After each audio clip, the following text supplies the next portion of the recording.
اعوذ باللہ من الشیطان الرجیم بسم اللہ الرحمن الرحیم رب اشرح لی صدری ویسر لی امری واحلل عقدۃ من لسانی یفقہوا قولی اللہم فقہنی فی الدین۔ میری عزیز ساتھیوں، السلام علیکم ورحمۃ اللہ وبرکاتہ۔ جیسے کہ پچھلے لیکچر میں کہاں تک ہم لوگوں کا ہوا تھا کہ کفار مکہ کے جو مظالم تھے اور ان کی ہٹ درمی کی انتہا ہو چکی تھی، اور وہ کہتے تھے اگر یہ اللہ کا رسول ہے تو اس سے کہو کہ ہمارے اوپر عذاب کیوں نہیں آتا ہے۔ تو وہیں اس کے آگے اب ہم آج پڑھیں گے کہ اب دھیرے دھیرے کیا ہونے لگا تھا، اسلامی معاشرے کی بنیادیں جو ہیں وہ ڈلنے لگی تھیں۔ اب وہ وقت قریب آ چکا تھا جب اسلام کے مظلومیت کا دور ختم ہونے والا تھا، اور جلد ہی ایک ایسے معاشرے یعنی کہ ایسی سوسائٹی کی تشکیل ہونے والی تھی جس کی بنیادیں اسلامی اصولوں پر ہوں۔ چنانچہ اس اسلامی نظامی زندگی کے لیے بنیادی اصولوں کا تحفہ بھی اسی معراج کے واقعے کے ساتھ متعلق کیا گیا۔ یہی بنیادی اصول آئندہ اسلامی نظام زندگی کے لیے رہنما اصولوں کی حیثیت سے کام آئے، اور وہ اصول کیا تھے؟ وہ یہ تھے کہ نمبر 1، اللہ کے ساتھ کسی دوسرے کو الہ نہ بنایا جائے۔ عبادت، زندگی، اطاعت اور فرمانبرداری کے حقوق میں کسی کو اس کا سانجھی نہ ٹھہرایا جائے۔ ان شارٹ کہ کسی بھی طریقے سے، چاہے چھپا ہوا شرک ہو، چاہے ظاہری باطنی کیسا بھی شرک، ہمیں بالکل بھی نہیں کرنا ہے۔ دوسرے نمبر، ماں باپ کی عزت اور اطاعت کی جائے، البتہ جہاں ان کی اطاعت خدا کی اطاعت سے ٹکرائے وہاں ان کی اطاعت نہ کی جائے۔ یہاں پہ مطلب بتا رہے ہیں کہ ماں باپ کی ہمیں بہت زیادہ عزت اور اطاعت، ان کی فرمانبرداری کرنا ہے، لیکن اگر ماں باپ کچھ ایسا کام کہہ رہے ہیں جو اللہ تعالیٰ کی اطاعت سے اپوزٹ ہے، کہ ماں باپ ہم سے کچھ کہہ رہے ہیں کہ ہمارے باپ دادا کی پیروی کرو، کہ تم بھی مزاروں پر جاؤ، یا تم بھی کوئی ایسا کام کرو جو اللہ تعالیٰ نے منع فرمایا ہے، تو وہاں پہ ہمیں اپنے ماں باپ کی اطاعت نہیں کرنا ہے، ٹھیک ہے۔ ماں باپ کی عزت کرنی ہے، لیکن اتنی نہیں کہ ہم ان کی عزت میں یا محبت میں ہم غلط کام کرنے لگیں، ہم وہ کام کرنے لگیں جس سے اللہ تعالیٰ ہمارا ناراض ہو جائے۔ ہم ماں باپ کی اولاد بعد میں ہیں، سب سے پہلے ہم کیا ہیں؟ اللہ تعالیٰ کے بندے ہیں، تو سب سے پہلے اللہ تعالیٰ کی اطاعت کرنا ہے، اس کے بعد ماں باپ کی وہ اطاعت کریں گے جس میں اللہ تعالیٰ نے ہمیں اجازت دی ہے۔ نمبر 3 پر ہے رشتہ داروں، مسکینوں اور مسافروں کے حقوق ادا کیے جائیں۔ سوسائٹی میں ایک انسان پر دوسرے انسان کے جو حقوق ہیں ان کی طرف سے غفلت نہ برتی جائے، انہیں ٹھیک ادا کیا جائے، اس کے بغیر کسی تمہون کی بنیاد درست نہیں ہو سکتی۔ مطلب یہاں پر کیا ہے؟ رشتہ داروں، مسکین اور مسافروں کے حقوق ادا کیے جائیں۔ اور ویسے بھی سب سے پہلے کیا ہے؟ سب سے پہلے ہے انسانی ہمدردی، چاہے کوئی مسلمان ہو، ہندو ہو، موٹا ہو، کالا، گورا، ہمارا جان پہچان کا ہو نہ ہو، لیکن اللہ تعالیٰ نے سب سے پہلے انسانی ہمدردی کا حکم دیا ہے۔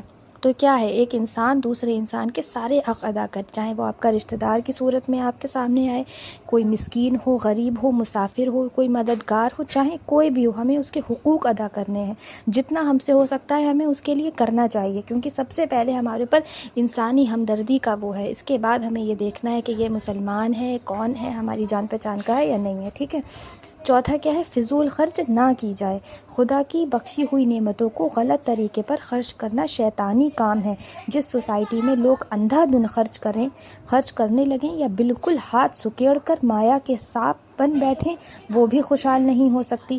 مال کے خرچ کرنے اور روک کر رکھنے کے میں برابری کی راہ اختیار کی جائے، حالانکہ فضول خرچی بھی نہیں کرنا ہے اور بالکل کنجوسی بھی نہیں کرنا ہے، کہ جہاں پہ ہمیں خرچ کرنا چاہیے اللہ تعالیٰ نے، جیسے اوپر والے پوائنٹ کو ہی ہم دیکھ لیں، رشتہ دار، مسکین، مسافر، یہاں پہ بھی ایسا ہو جائے کہ ہم بالکل ہی خرچ نہیں کر رہے ہیں، کہ ہمیں جہاں پہ حق ہے خرچ کرنے کا ہم وہاں پہ بھی خرچ نہیں کر رہے ہیں، اور یا تو اتنا خرچ کر رہے ہیں کہ جو ہے ہم دوسروں کے حق نہیں نکال پا رہے ہیں۔ دونوں صورتوں میں کیا ہے؟ ہمیں دونوں صورتوں میں اوپر والا جو 3rd پوائنٹ ہے اس میں جو ہے وہ 3rd پوائنٹ کلیئر نہیں ہوگا۔ ہم 4th پوائنٹ کو جب تک ہم لوگ ٹھیک سے نہیں پڑھیں گے ہمارا 3rd پوائنٹ کلیئر نہیں ہوگا۔ فضول خرچی میں بھی کیا ہو جائے گا؟ ہم فضول خرچ کر دیں گے، لیکن جو جہاں پہ حق پہ خرچ کرنے کا ہے وہاں پہ نہیں کر پائیں گے، اور جو ہے اگر ہم بالکل ہی ہاتھ سکیڑ لیں گے کہ کچھ بھی نہیں خرچ کریں گے تب بھی ہم دوسروں کا حق ادا نہیں کر پائیں گے۔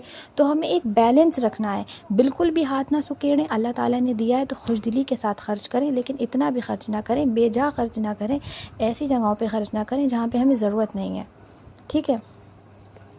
نمبر 5 کیا ہے؟ مفلسی، یعنی کہ غریبی کے ڈر سے اولاد کو قتل نہ کریں۔ اصل میں روزی پہنچانا خدا کا کام ہے اور وہ اس کا انتظام کرتا ہے، تم اس ڈر سے کہ کل کیا کھائیں گے اپنی نسلوں کو ختم نہ کرو۔ یہاں بہت بڑا گناہ ہے اور سماج کے لیے یعنی سوسائٹی کے لیے خودکشی کے ہم معنی ہے.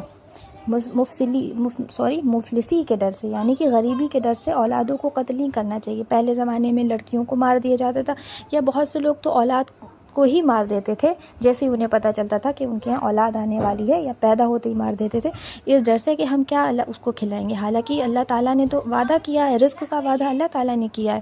وہ چاہے ہندو مسلم کوئی بھی ہو، اللہ تعالیٰ اسے رزق روز اس کا اللہ تعالیٰ صبح میں ہی لکھ دیتا ہے کہ اس انسان کو آج کتنا رزق پہنچے گا. تو اس ڈر سے کیا ہے، ہمیں اپنی اولادوں کو نہیں مارنا ہے، ٹھیک ہے، کہ ہم اپنی نسلوں کو ہی ختم کر دیں. حالانکہ اللہ تعالیٰ کا کام ہے رزق پہنچانا. تو اور یہ کیا ہے، یہ خودکشی کے ہم معنی ہی ہے ایک طریقے سے. کسی حق قتل کر دینا کسی کو، یا بنا پیدا ہوئے دنیا میں آنے سے پہلے قتل کر دینا، یہ کیا ہے، یہ بھی ایک خودکشی کے ہم معنی ہوتا ہے. نمبر 6 کیا ہے، زنا کے قریب بھی نہ جاؤ.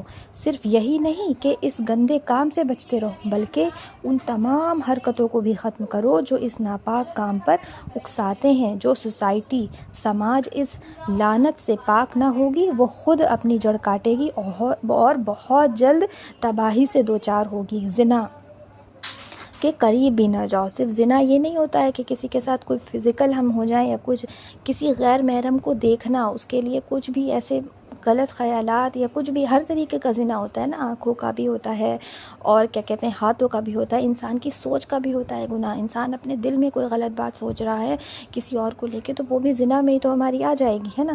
اور جو سوسائٹی اس چیز سے پاک نہ ہوگی وہ خود اپنی جڑ کاٹ رہی ہے، وہ دھیرے دھیرے خود کو ہی کھا رہا ہے. ایک انسان جیسے دیمک ہوتی ہے نا، لکڑی کو کھا جاتی ہے، تو زنا کیا ہے، انسان کو خود بخود اندر انسان ختم ہو رہا ہوتا ہے ایسی حرکتوں سے. اور پھر کیا ہوتا ہے، جلدی وہ ہے تباہی آ جاتی ہے. تباہی کا مطلب یہ نہیں ہے اب تو عذاب نہیں آتے ہیں اس طریقے سے، لیکن کیا ہوتا ہے، وہ اندر ہی اندر انسان ڈپریشن کا شکار ہو جاتا ہے. کیا ہوتا ہے، وہ کمزور ہو جاتا ہے، اور بھی طرح طرح کی چیزیں ہو جاتی ہیں. اس کے چہرے سے نور ختم ہو جاتا ہے، اس کے رزق سے برکت اٹھ جاتی ہے، بہت ساری چیزیں ہوتی ہیں. تو زنا کے بالکل قریب نہ جانا ہے. زنا صرف یہ نہیں کہ ہم کسی کے ساتھ ریلیشن شپ میں ہیں یا کچھ بھی اس طریقے کے غلط خیالات بھی جو ہیں وہ زنا میں ہی آتے ہیں. نمبر 7 کیا ہے، ناحق کسی کو جان نہ مارو. ناحق کسی کی جان نہ مارو.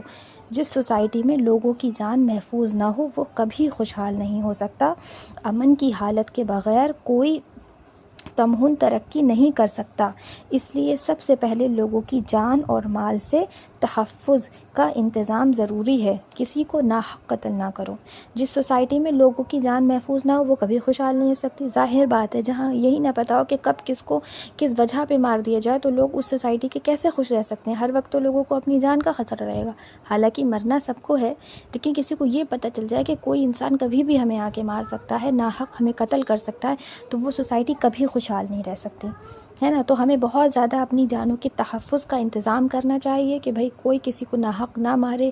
یہ کسی بھی طریقے سے کہ کوئی ایسی کیا کہتے ہیں وہ بولتے ہیں نا، کوئی ایسی گورنمنٹ ہمیں سیٹ کر دیں یا کسی بھی طریقے کی ایسی چیز کر دیں کہ یہ ناحق قتل کرنے والا جو کیا کہتے ہیں کانسیپٹ ہے یہ بالکل سے ختم ہو جائے. نمبر 8 پر ہے، یتیم سے اچھا سلوک کرو. کمزور یا ایسے لوگ جو اپنے حق کی خود حفاظت نہیں کر سکتے مدد کرنے کے لائق ہو. جس سوسائٹی میں ایسے کمزوروں کے حقوقوں کا تحفظ نہ ہو وہ کبھی ترقی نہیں کر سکتی. یتیم کے ساتھ اچھا سلوک، یہ تو ہم سب کو ہمیشہ سے ہی بتایا گیا ہے کہ اگر کوئی ایسی بیٹا ہے یا بیٹی ہے جس کا باپ نہیں ہے تو ہمیں اس کے سامنے اپنے بچوں کو زیادہ پیار نہیں کرنا چاہیے، ہے نا. ان سے زیادہ لپٹنا چپٹنا نہیں چاہیے، ان کو زیادہ کیا کہتے ہیں لاڑ پیار نہیں دکھانا چاہیے. وہ سامنے والے کا دل دکھتا ہے. کمزور یا ایسے لوگ جو اپنے حق کی حفاظت خود نہیں کر سکتے، کیونکہ جو ایک باپ جس کے سر پہ نہیں ہوتا ہے وہ انسان اپنے حق کی حفاظت نہیں کر سکتا. اس کو جو چاہے انسان کہہ بھی دیتا ہے، اسے جو چاہے وہ چھین بھی لیتا ہے، وہ بیچارہ کچھ نہیں کر سکتا. اگر آپ مدد کرنے کے لائق ہیں تو آپ کو ضرور یتیموں کی مدد کرنی چاہیے. اور اگر آپ مدد کرنے کے لائق نہیں بھی ہیں فائنینشلی یا کسی بھی طریقے سے، تو ان کے ساتھ اچھا سلوک کر دیں، اچھا اخلاق ہی ان کے ساتھ آپ پیش کر لیں اپنا، تو وہی بہت ہو جائے گا. نمبر 9، اپنا عہد پورا کرو. عہد کے بارے میں پوچھ گچھ ہوگی. یہاں لوگوں کے آپس کے قول و قرار اور وعدے بھی مراد ہیں، اور وہ عہد بھی مراد ہے جو ایک بندہ مومن ایمان لاتے وقت اپنے خدا سے کرتا ہے. اپنے عہد کو پورا کرو، یعنی کہ اپنے وعدوں کو پورا کرو۔ عہد کے بارے میں پوچھ گچھ ہوگی، اللہ تعالیٰ پوچھیں گے ہم سے کہ تم نے اپنے جو عہد لیے تھے خود سے یا کسی سے بھی، تو وہ تم نے پورے کرے یا نہ کرے۔ یہاں لوگوں کے آپس کے قول و قرار کے وعدے بھی مراد ہیں، کہ ہم آپس میں کوئی بھی بات کسی سے کہہ دیتے ہیں کہ اچھا چلو ہم آپ کے گھر کل آئیں گے، پھر ہم نہیں آتے ہیں، تو یہ چھوٹی چھوٹی چیزیں بھی کہ ہم نے کسی سے کیوں کہا، اگر ہم نہیں آ سکتے تو ہمیں نہیں کہنا چاہیے۔ اور وہ عہد بھی مراد ہے جو بندہ مومن ایمان لاتے وقت اپنے خدا سے کرتا ہے، یہ تو سب سے بڑا عہد ہے، اور ہم آج کل اسی کو بھول جاتے ہیں، اور ہم کیا کرتے ہیں، دنیا والوں کے وعدوں کو پورا کرنے کے لیے اللہ تعالیٰ کا وعدہ ہم بھول جاتے ہیں، کہ اللہ تعالیٰ کسی نے ہمیں بلایا شادی میں ہمارے یہاں ضرور آئیے گا، تو ہم سب سے پہلے جا کے بیٹھ جاتے ہیں، ہمارا عشاء کی اپنی نماز چھوڑ دیتے ہیں اور جا کے بیٹھ جاتے ہیں کہ وہ خاص کر کے ہمیں دعوت دینے آئے تھے تو ہمیں تو جانا پڑے گا۔ لیکن ہم یہ بھول جاتے ہیں کہ اللہ تعالیٰ جو ہمیں 5 وقت دعوت دے رہا ہے اس کا ہم سے کیا غرض ہے، وہ تو ہمیں ہمارے اچھے کے لیے بلا رہا ہے نا۔ ہم اس دعوت کو چھوڑ کے اس دعوت کے اوپر چلے جاتے ہیں جہاں اور بھی سینکڑوں لوگ ہوں گے، اگر ہم ایک نہ بھی جائیں تو جو ہے ہمیں کوئی وہاں کمی نہیں ہو جائے گی، لیکن اللہ تعالیٰ کیا کر رہا ہے، ہمیں 5 وقت بلا رہا ہے اور ہم اس دعوت کو چھوڑ کے سامنے والا کا وعدہ پورا کرنے چل جاتے ہیں کہ جی ہم ضرور آئیں گے، تو ہم ضرور جاتے ہیں، لیکن اللہ تعالیٰ سے جو ہم نے وعدہ کیا ہے کہ اللہ تعالیٰ ہم آپ کی پیروی کریں گے، 5 وقت کی نماز پڑھیں گے، تو ہم اسے بھول جاتے ہیں۔ تو یہ وعدہ بھی جو ہے سب سے پہلے آتا ہے، اپنے عہد کو پورا کرنا چاہیے ہمیں۔ نمبر 10 ہے ناپ تول میں اپنے پیمانوں اور ترازو کو ٹھیک رکھو، لین دین میں معاملات کی درستی اور ایک دوسرے کے حقوق کا تحفظ سماج کے امن و سکون کے لیے انتہائی ضروری ہے۔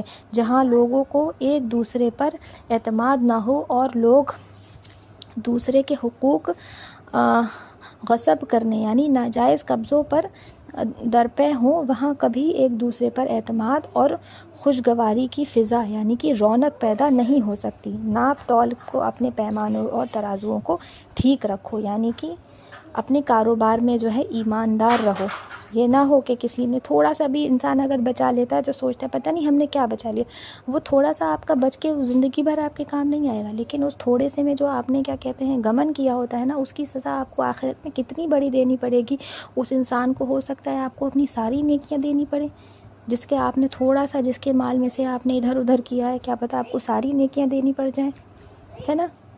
اور ناجائز قبضے درپے ہوں، وہاں کبھی ایک دوسرے پر اعتماد اور خوشگواری کی فضا نہیں ہو سکتی۔ جب ہمیں ایک دوسرے پر یقین ہی نہیں ہوگا تو ہم ایک دوسرے کے ساتھ خوش کیسے رہ سکتے ہیں، ہے نا۔ جس سوسائٹی میں جس دنیا میں ہم رہ رہے ہیں وہاں پر ایک دوسرے پر یقین کر کے ہی تو رہ رہے ہیں کہ ہم نے اگر اس سے 100 روپے کا سامان مانگا ہے تو یہ 100 روپے کا ہی دے گا، اب وہ 100 روپے میں سے ہمیں 90 روپے کا سامان دے دے، وہ 10 روپے کا بچا بھی لے گا تو کب تک بچا لے گا، اور آخرت میں لیکن اسے اس 10 روپے کی کتنی بڑی سزا وہ چکانی پڑ سکتی ہے، یہ تو بس اللہ تعالیٰ ہی جانتے ہیں نا۔ تو ہمیں ہر چیز کا وہ کرنا چاہیے، اور جو انسان ایماندار نہیں ہے وہ مسلمان کیسے ہو سکتا ہے؟ ایماندار کا کیا مطلب ہے؟ جس کے اندر ایمان ہو اور تم اپنے کاموں میں ہی ایماندار نہیں ہو تو تم ویسے بھی ایماندار نہیں ہو۔ ایمان نہیں ہے تمہارے اندر تو مطلب تم ایمان والے ہو ہی نہیں، اور اگر تم ایماندار ہو تو تم کسی کا ناحق نہیں کسی کا قبضہ کرو گی کسی چیز میں، اور 10 روپے تو کیا تم کسی کی 1 روپے کی چیز بھی جو ہے ادھر سے ادھر نہیں کرو گے۔ نمبر 11 جس بات کا علم نہ ہو اسے نہ ہو سکے اس کے پیچھے نہ پڑو، بغیر کسی علم کے نامعلومات باتوں کی قرید اور بلا وجہ گمان اور تخمینوں پر رائے قائم کر لینے سے معاملات ہمیشہ خراب ہوتے ہیں۔ ہر اچھی سوسائٹی کو اس عیب سے پاک ہونا چاہیے، اور انسان کو یہ خیال رکھنا چاہیے کہ اس کے کان، آنکھ اور دل سب سے باز پرز پوچھ گچھ ہوگی۔ جس بات کا علم نہ ہو سکے اس کے پیچھے نہ پڑو، حالانکہ جس آپ کو کسی چیز کی شیورٹی نہ ہو تو اس کے پیچھے نہ پڑو۔ ہمارے پڑوس والے گھر میں کیا چل رہا ہے ہمیں نہیں زبردستی جاننا چاہیے، اور اگر ہمیں پوری بات نہ پتہ ہو تو ہمیں کسی کو ادھر ادھر بتانا بھی نہیں چاہیے کہ ارے ان کے گھر تو ایسا ہو رہا تھا، سننے میں تو ایسا آیا تھا کہ پتہ نہیں کیا ہوا۔ ہمیں کیا مطلب ہے کسی کے گھر کیا ہو رہا ہے، اور جب تک ہمیں پوری بات نہیں پتہ چل گئی ہے جب تک تو ہمیں کبھی کسی سے نہیں کہنا چاہیے، ہے نا۔ یہ کوئی اچھے وہ نہیں ہے، اور اللہ تعالیٰ کیا کرے گا، ہمارے کانوں سے، ہماری آنکھوں سے، دل سے، ہم سے سب سے جو ہے اللہ تعالیٰ پوچھے گا۔ اس وقت ہماری زبان کام نہیں کرے گی، باقی سب چیزیں کام کریں گی۔ اس وقت ہماری زبان کام کرتی ہے، باقی سب چیزیں نہیں بول پاتی ہیں، بعد میں یہ سب چیزیں بولیں گی جن سے آج ہم کھل کے گناہ کرتے ہیں اور ہمیں لگتا ہے کسی نے تو دیکھا نہیں، ہم تو بچ گئے۔ ہم نہیں بچے ہیں، اللہ تعالیٰ دیکھ رہا ہے۔ کسی کے نہ دیکھنے سے اب کیا ہی فرق پڑتا ہے، جب اللہ تعالیٰ نے دیکھ لیا، اس سے چھپا کے کچھ کر سکتے ہیں تو ہم کر لیں، حالانکہ اس سے چھپا کے تو ہم کچھ بھی نہیں کر سکتے۔ لاسٹ جو ہے نمبر 12، زمین پر مغرور بن کر نہ چلو، یعنی کہ گھمنڈی بن کر۔ گھمنڈ اور تکبر انسان کو بدترین اخلاق قبول کرنے پر ابھارتا ہے، اور اس ایپ کی وجہ سے انسان سوسائٹی کے لیے انتہائی منظر یعنی کہ نقصان والا ثابت ہوتا ہے۔ باہمی تعلق کی خوشگواری کے لیے ضروری ہے کہ لوگ دوسرے لوگوں کو اپنے مقابلے میں ذلیل اور کم درجہ نہ سمجھیں اور ان کے ساتھ غیر انسانی سلوک نہ کریں۔ زمین پر مغرور بن کر نہ چلو، یعنی کہ گھمنڈ کے ساتھ سینہ چوڑا کر نہیں چلنا چاہیے ہمیں کس بات کا گھمنڈ ہے؟ انسان کو خود سوچنا چاہیے ہے کہ ہم اللہ تعالیٰ، ہم سانس نہیں لے سکتے اگر اللہ تعالیٰ نہ چاہے، تو ہم کس بات کا گھمنڈ کرتے ہیں؟ ہم اپنی آنکھوں کو اپنی مرضی سے کھول بند نہیں کر سکتے تو ہم کس بات کا گھمنڈ کرتے ہیں؟ ہم اپنی نفس پہ تو کنٹرول کر نہیں پا رہے ہیں تو ہم کس بات کا گھمنڈ کرتے ہیں؟ یہ پیسے کا انسان کرتا ہے آج کل، ہے کہ میرا اتنا نام ہے، پیسہ ہے، یہ کب تک کا ہے؟ ہماری آخرت میں کام آ جائے گا؟ ہم پیسہ دے کے ایک بھی اگر نیکی خرید پائیں تو وہ گھمنڈ کرنا بنتا ہے، لیکن ہم ایسا کچھ بھی نہیں کر سکتے۔ تو پھر ہمیں کیا ہے؟ مغرور بن کے نہیں چلنا ہے، دوسروں کو کیا کہتے ہیں ذلیل کرتے ہوئے نہیں چلنا ہے۔ کوئی انسان اگر گناہ گار بھی ہے تو ہمیں اس کو یہ نہیں دکھانا کہ تم بہت گناہ گار ہو یا تم ایسے ہو اور ہم تو بہت اچھے ہیں، بھائی ہم تو نمازیں پڑھتے ہیں اور تم تو بہت گناہ گار ہو، تم تو ایسے کرتے ہو، یا کسی بھی طریقے سے کوئی غریب ہے تو ہم اسے اپنی امیری کا گھمنڈ دکھائیں۔ نہیں، ہمیں یہ سب نہیں کرنا چاہیے۔ مغرور بن کے ہمیں دنیا میں نہیں چلنا ہے۔ ہم اپنی مرضی سے سانس نہیں لے سکتے ہیں تو پھر کس بات کا گھمنڈ؟ اللہ تعالیٰ اگر ہمارا رزق روز صبح میں نہ لکھے تو ہم کتنا بھی پیسہ کما لیں، ہم نہیں کھا سکتے اس چیز کو جب تک اللہ تعالیٰ ہمارے نصیب میں وہ چیز لکھ نہ دے۔ تو گھمنڈ کس بات کا ہے پھر؟ اس کے بعد کیا ہونے لگا تھا؟ پھر ہجرت کے لیے اشارے ہونے لگے تھے۔ اللہ تعالیٰ کا یہ طریقہ رہا ہے کہ جب وہ کسی قوم میں اپنا رسول بھیجتا ہے تو ایک عرصہ تک لوگوں کو موقع دیا جاتا ہے کہ وہ رسول کی دعوت کو سنیں، سمجھیں اور قبول کریں۔ اس دعوت کے نتیجے میں کچھ لوگ تو اسے قبول کر بھی لیتے ہیں، اور زیادہ تر لوگ جو مادی اغراض، باپ دادا کی اندھی تقلید یعنی کہ پیروی اور نفس کی خواہشات میں پھنسے ہوتے ہیں، وہ اس دعوت کو رد کر دیتے ہیں۔ سب سے بڑی ہوتی ہے نفس کی خواہشات۔ جب تک انسان اپنی نفس سے جو ہے نہیں جیت سکتا، وہ کسی سے نہیں جیت سکتا۔ اگر انسان اپنی نفس پر قابو کرنا سیکھ لے تو وہ پوری دنیا پر راج کر سکتا ہے۔ دنیا پر راج کرنے کا یہ مطلب نہیں ہے کہ ہمیں دنیا بھر کی ساری آسائشیں ہو جائیں گی حاصل، نہیں۔ دنیا پہ راج کرنے کا مطلب یہ ہے کہ یہ دنیا میرا کچھ نہیں بگاڑ سکتی، میرے ایمان کو یہ دنیا نہیں ہلا سکتی، یہ دنیا جو ہے میرے ایمان کو کمزور نہیں کر سکتی۔ ایک مضبوط ایمان والا انسان جو ہے وہ آج کل دنیا میں سب سے زیادہ سکسیسفل ہے، اگر ہم اسلام اور دین کی روشنی میں ان چیزوں کو دیکھیں تب۔ حالانکہ ویسے تو انسان وہ آج کل سکسیسفل ہے جس کے پاس پیسہ ہے، جس کے پاس دولت شہرت ہے، نہیں، لیکن اصل میں کیا ہے؟ انسان دنیا پہ راج کرنے والا وہی ہے جس کے پاس مضبوط ایمان ہے اور اپنے نفس پر وہ کنٹرول کر سکتا ہے۔ دنیا کی نظر میں یہ انسان ایسی لگے گا، وہ کہیں جائے گا تو اس کی سفارش بھی نہیں پوری ہوگی، وہ کسی محفل میں بیٹھے گا تو لوگ اسے جگہ بھی نہیں دیں گے، نہیں پہچانیں گے، لیکن اللہ کی نظر میں وہ انسان ایک چمکتے تارے کی طرح ہوتا ہے۔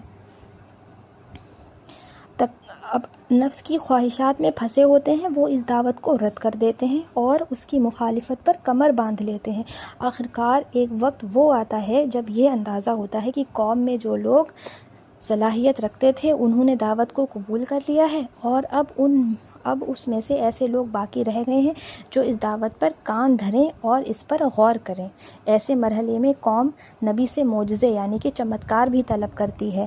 اکثر اس قوم کے سامنے معجزے پیش بھی کر دیے جاتے ہیں، چنانچہ خود محمد صلی اللہ علیہ وسلم نے بھی اس دور کے معجزے طلب کیے اور آپ کی ذات سے معجزوں کا ظہور ہوا، لیکن جب اس سب کے باوجود انکار کرنے والے انکار پر ہی قائم رہے تو یہ فیصلہ ہو گیا کہ اب نبی کو اس قوم کے درمیان سے چلے جانا چاہیے تاکہ قوم پر عذاب آئے۔ یہ عذاب کبھی تو آسمان اور کبھی تو زمین کی کسی فطری قوت مثال کے طور پر زلزلہ، پانی، ہوا وغیرہ کے ذریعے آتا ہے، اور کبھی مومنوں کے ہاتھوں اس عذاب کی تکمیل ہوتی ہے۔ چنانچہ اسی سورہ اسرائیل میں اللہ تعالیٰ نے اپنے اس طریقے کی وضاحت فرمائی ہے اور صاف صاف فرما دیا ہے کہ یہ لوگ اپنی شقاوت یعنی کہ بدبختی کی انتہا پر پہنچ گئے ہیں، اپنی برائیوں کی انتہا پر پہنچ گئے ہیں، آپ کو بہت جلد اس بستی یعنی کہ مکہ سے نکلنے پر مجبور کر دیں گے۔ اگر ایسا ہوا تو پھر تمہارے بعد بھی یہاں اطمینان کے ساتھ رہ نہ سکیں گے؟ تم سے پہلے جنہیں رسول ہم نے بھیجے ہیں سب کے ساتھ یہی درست دستور رہا ہے اور اب بھی اس میں کوئی تبدیلی نہ ہوگی۔ اب کیا اللہ تعالیٰ اپنے نبی سے فرما رہے ہیں کہ بہت جلدی یہ لوگ تمہیں اس مکے میں یعنی کہ رہنے نہیں دیں گے، اور یہ نہ سوچیں کہ تم چلے جاؤ گے تو یہ لوگ آرام سے رہیں گے، نہیں، اس سے پہلے جو رسول آئے اور جنہوں نے ان کی پیروی نہیں کری ان کے ساتھ بھی یہی جو ہے کیا کہتے ہیں دستور ہوتا رہے، اور اس کے بعد بھی اب کوئی تبدیلی نہیں ہوگی۔ جب اپنے نبی ہجرت کر کے چلے جائیں گے تو ان بدبختوں پر جو کہ ایمان نہیں لائے اور اپنی ہٹ درمی پر ٹکے رہے تو ان کے ساتھ کیا ہوگا؟ انہیں عذاب سے اللہ تعالیٰ ہلاک کر دے گا۔ اب اس کے بعد اللہ تعالیٰ جو ہے نماز تہجد کی اہمیت بتا رہے ہیں، ساتھ ہی ساتھ ان حالات سے نپٹنے کے لیے نماز اور خاص طور پر تہجد کا اہتمام کرنے کی ہدایت کی اور ہجرت کی دعا کی تلقین فرمائی کہ اے پیغمبر اپنے رب سے یہ دعا مانگو، اے رب مجھے جگہ پہنچائیو اور یہاں سے اچھی طرح نکالیو اور دشمن پر اپنی طرف سے فتح و نصرت دیجیو۔ اس کے بعد یہ بشارت بھی دی گئی کہ حق کو غلبہ ملنا ہے اور باطل کو مٹنا ہے۔ باطل مٹنے کے لیے ہی ہوتا ہے، شرط یہ ہے کہ حق میدان میں موجود ہو، اور حق میدان میں پوری طریقے سے موجود تھا۔ اپنے نبی، ان کے ساتھی، دین، نمازیں، یہ ساری تو حق کی طرف ہی تھی نا، تو یہ جب حق موجود تھا تو بالکل ہی یہاں پہ بلا شبہ باطل کو مٹنا ہی تھا۔ اس کے بعد کیا ہوا؟ کفار مکہ کے ان تمام اعتراضات کے جوابات بھی دیے گئے جو وہ ہر دھرمی کی بنیاد پر کیا کرتے تھے۔ اس طرح ان پر ہر طرح حجت پوری کی گئی، ان کی ہر حجت پوری کی گئی، اور آخر میں عبرت کے لیے حضرت موسیٰ علیہ السلام کے واقعات کا تذکرہ یعنی کہ ذکر بھی کیا گیا۔ اس دور میں دعوت کی خصوصیت یہ تھی کہ اس دور میں جو قرآن نازل ہو رہا تھا حالات کی مناسبت سے اس کی کچھ خصوصیات حسب ذیل ہیں۔ نمبر 1 کیا ہے؟ توکل اللہ اور صبر۔ انسان کی فطرت ہے کہ جب وہ کسی کام کے لیے جد و جہد کرتا ہے اور نتائج اس کی امید کے مطابق برآمد نہیں ہوتی ہے تو اس پر مایوسی طاری ہونے لگتی ہے۔ ہم لوگوں کے ساتھ بھی یہی ہوتا ہے کہ ہم کوئی کام بہت شدت سے کر رہے ہوتے ہیں، اس کے لیے دعائیں، اس کے لیے محنت کر رہے ہوتے ہیں، لیکن ہمیں بدلے میں وہ رزلٹ نہیں ملتا ہے تو ہم مایوس ہو جاتے ہیں۔ سب سے پہلے تو ہم اللہ تعالیٰ سے ہی مایوس ہو جاتے ہیں، اس کی رحمت سے مایوس ہو جاتے ہیں نا۔ دعوت حق کے علمبرداروں کے لیے یہ مرحلہ سب سے زیادہ نازک تھا۔ اگر وہ خدا نخواستہ مایوسی کا شکار ہو جائیں تو ان کی اور دعوت میں سب سے بڑی ناکامی ہوتی۔ اس مرحلے میں ثابت قدم رہنے کے لیے نتائج کو بالکل خدا کے توکل پر چھوڑ کر لگاتار کام کیے جانے کے لیے بڑے مضبوط ایمان کی ضرورت ہوتی ہے۔ یہ ہم لوگوں کے لیے بھی ہونا چاہیے کہ ہم یہ نہ دیکھیں کہ رزلٹ کیا نکلے گا، میں دعا مانگ رہی ہوں پوری ہوگی نہیں ہوگی، نہیں، مجھے تو بس دعا مانگنی ہے، مجھے اللہ تعالیٰ پہ یقین رکھنا ہے، باقی اللہ تعالیٰ جو چاہے وہ کرے۔ اس نے تو مجھ سے نہیں کہا کہ تم دعا مانگو گے فوراً قبول ہو جائے گی۔ دعا کے بھی تو 3 طریقے ہوتے ہیں نا، یا تو اللہ تعالیٰ فوراً قبول کرتے ہیں، یا وہ ہمارے آگے کے لیے رکھ دیتے ہیں، یا کیا ہوتا ہے اس دعا کو کسی اور طریقے سے قبول کر دیتے ہیں، کہیں اور پہ وہ ہماری قبول کر دیتے ہیں۔ تو ہمیں بھی یہی کرنا ہے کہ ہمیں رزلٹ کی فکر نہیں کرنی کہ اللہ تعالیٰ کیا اس کے آگے نتیجہ ہوگا، بس ہمیں اللہ تعالیٰ سے دعا کرنی ہے۔ بس دعا یہ سوچ کے کریں ابھی نہیں قبول ہوگی مجھے آخرت میں مل جائے گی، ابھی نہیں ملے گی تھوڑے دن کے بعد مل جائے گی۔ توکل ہونا چاہیے اللہ تعالیٰ پہ کہ نہیں، یہ میں کر رہی ہوں، یہ میری کہیں جا نہیں رہی، بھلے ہی اس وقت نہ ملے لیکن ملنی تو مجھے ہے، میں نے اللہ تعالیٰ سے دعا کی ہے، میں نے اللہ تعالیٰ پہ توکل یقین رکھا ہے، تو مجھے اس کا رزلٹ ملنا ہے۔ ابھی نہ ملے، جو میں چاہ رہی ہوں ویسی صورت میں نہ ملے، کسی اور طریقے سے ملے گا، لیکن اس کے لیے کیا ہے؟ بہت مضبوط ایمان کی ضرورت ہوتی ہے، اور ہمیں کیا ہوتا ہے؟ مایوسی نہیں کرنا چاہیے، بالکل اللہ تعالیٰ کی ذات سے تو بالکل مایوس نہیں ہونا چاہیے۔ اللہ تعالیٰ کی ذات سے مایوس وہی ہوتے ہیں جن کا ایمان کمزور ہوتا ہے، جن کو یہ شک ہونے لگتا ہے کہ یار پتہ نہیں قبول ہو بھی رہی ہے نہیں، اللہ تعالیٰ سن بھی رہے ہیں یا نہیں، تو اللہ تعالیٰ کی ذات سے تو ہمیں مایوس ہونا ہی نہیں ہے۔ اس آخری دور میں خصوصیت کے ساتھ اللہ تعالیٰ نے اس بارے میں ہدایت نازل فرمائی۔ تقریباً 12 سال کی لگاتار جد و جہد کے جو نتائج سامنے تھے وہ ایک عام نظر رکھنے والے انسان کے لیے حوصلہ شکن ہو سکتے تھے۔ اس اتنی طویل یعنی کہ لمبی مدت کے بعد بھی جن پریشانیوں کا سامنا کرنا پڑ رہا تھا وہ بھی کچھ کم صبر آزما نہیں تھیں، اسی لیے مومنوں کے دل کو مضبوط کرنے اور انہیں راہ حق پر جمانے کے لیے اس دور میں خصوصیت سے توجہ کی گئی۔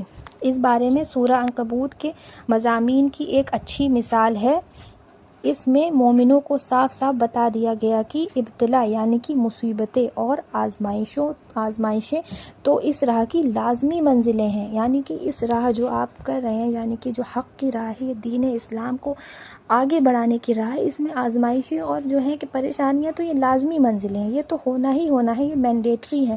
جس پر چلنے کا تم نے فیصلہ کیا ہے یہ وہ کسوٹی ہے جس پر کسنے کے بعد ہی دعوائے ایمان میں سچے اور جھوٹے لوگوں کی تمیز ہو سکتی ہے۔ اس میں آنے کے بعد جب تک یہ ہمیں پریشانیاں نہیں ملیں گی، ہم لوگوں سے اچھی بری باتیں نہیں سنیں گے، کوئی ہمیں تعریف بھی کرے گا تو کوئی ہمیں گالی بھی دے گا، جب تک یہ سب ہمارے ساتھ نہیں ہوگا ہمیں سچ میں پتہ ہی نہیں چلے گا کہ کون واقعی میں ایک سچا ہے، کون جھوٹا ہے، کون واقعی دل سے اس کو اپنا رہا ہے یا کون صرف دکھاوے کے لیے اپنا رہا ہے، کون اس کا پکا دشمن ہے، کون چھپا دشمن ہے۔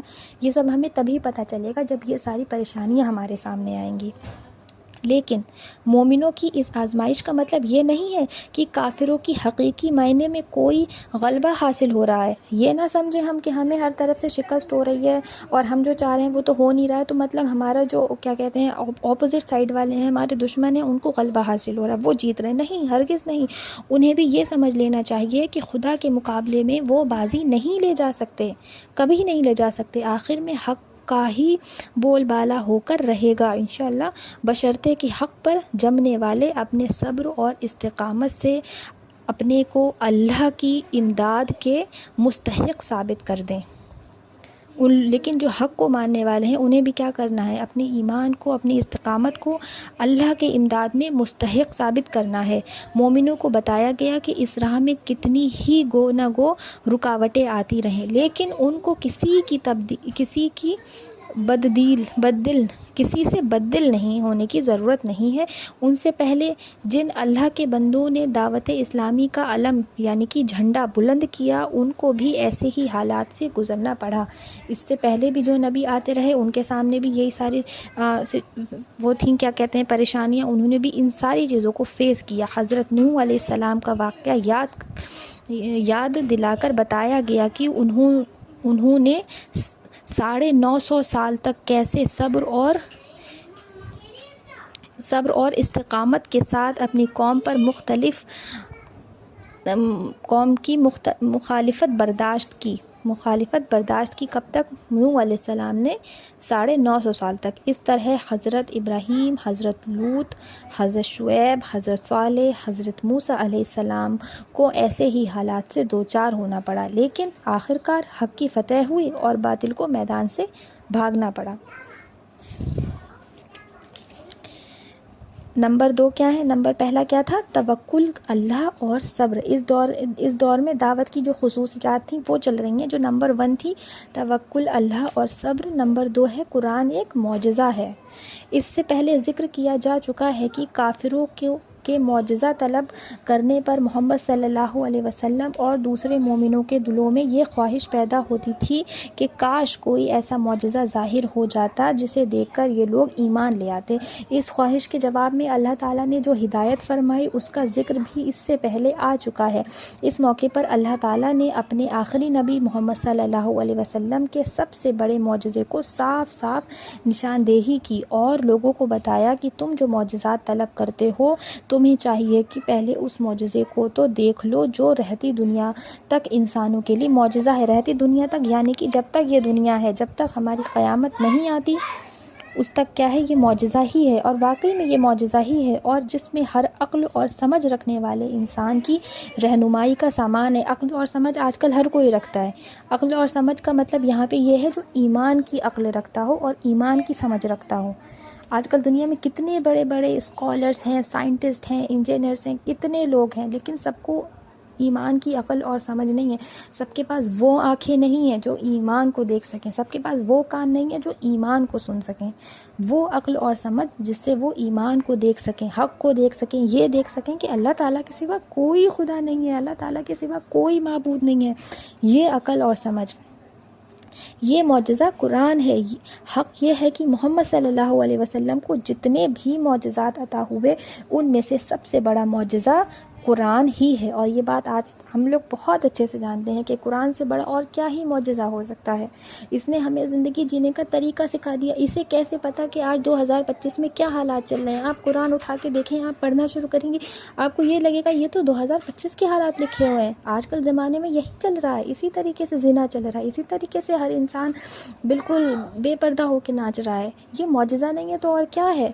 آپ جب اٹھا کے دیکھیں گے 100 سال بعد ہم اس قرآن کو جو لوگ پڑھ رہے ہوں گے انہیں بھی یہی لگے گا کہ یہ آج کل کے حالاتوں کے حساب سے کیسے ہو سکتا ہے، یہ تو اتنے 100 سال پہلے لکھا گیا تھا۔ تو یہ سب سے بڑا معجزہ تو پھر قرآن ہی ہوا نا۔ تو اس کو کون دیکھ پا رہا ہے؟ اس کو وہی لوگ دیکھ پا رہے ہیں جن کے پاس عقل اور سمجھ ہے، ایمان کو دیکھنے والی اور اسلام کو پرکھنے والی۔ آج جو ہے ہمارا یہیں تک رہے گا لیکچر، اس کے آگے انشاءاللہ تعالی ہم کل کے لیکچر میں پڑھیں گے۔ وآخر دعوانا الحمدللہ رب العالمین۔ السلام علیکم ورحمۃ اللہ وبرکاتہ۔